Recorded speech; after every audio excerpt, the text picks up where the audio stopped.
என் கையில் இருக்கிறது ஒரு டார்ச் லைட் கிடையாது, விளாட்டு சாமான். அப்படி என்ன இதை வச்சு விளாடலாம் அப்படின்னு சொல்லி கேட்டிங்கன்னா, இந்த லைட்டு பீம் இருக்கு இல்லையா, இதை நம்மளால் சுருக்கிக்கவும் முடியும், விரிச்சிக்கவும் முடியும். ஸோ அந்த மாதிரி நம்ம அடிக்கடி பண்ணி விளையாடிக்க முடியும். இது யூஸ்ஃபுல்லான ஒன்றா அப்படின்னு சொல்லி கேட்டிங்கன்னா, எஸ், இது யூஸ்ஃபுல்லான ஒன்று தான். ஏன்னா எல்லா நேரத்துலையும் நமக்கு வந்து இந்த ஷார்ப்பான பீம் வந்து தேவைப்படாது. ஸோ அப்படின்ற சமயத்தில் நம்ம ஃபோக்கஸை கம்மி பண்ணி இந்த மாதிரி வச்சுக்கிட்டோம் அப்படின்னா, ஸோ நமக்கு அந்த லைட் வந்து ஸ்ப்ரெட் ஆகி கிடைக்கும். ஸோ ஃப்ரண்ட்டில் வந்து ஒரு லென்ஸை கொடுக்குறாங்க. அந்த லென்ஸை அட்ஜஸ்ட் பண்ணுறது மூலமாக தான் நமக்கு அந்த பீமோட இன்டென்சிட்டி வந்து குறையுது. அண்ட் இந்த டார்ச் லைட் ரொம்பவே பயங்கரமான ஒன்று. ஏன்னா இது 10 வாட்ஸ் பவர் அவுட்புட்டை கொடுக்கக்கூடியது. இதை வந்து நாங்கள் ராத்திரி அடித்து பார்த்தோம்.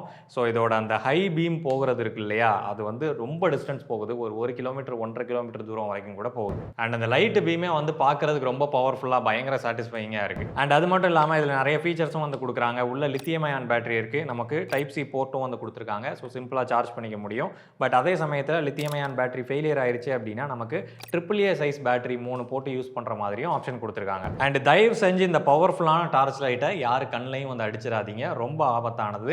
இதை ரொம்ப நேரம் கண்ணில் அடிச்சிட்டு இருந்தோம் அப்படின்னா நம்மளோட கண் பார்வையே கூட போகிறதுக்கு வாய்ப்புகள் இருக்கு. இதோட விலை 800 ரூபா வந்துச்சு. ரியலி யூஸ்ஃபுல்லான ஒரு ப்ராடக்ட். லிங்க் வேணும்னு நினச்சிங்கன்னா அங்கே எங்கேயாவது கிடக்கும், பார்த்து வாங்கிக்கங்க. ஓவராலாக அந்த ப்ராடக்ட் எப்படி இருக்குன்னு சொல்லி கேட்டிங்கன்னா, நான் முன்னாடியே சொன்ன மாதிரி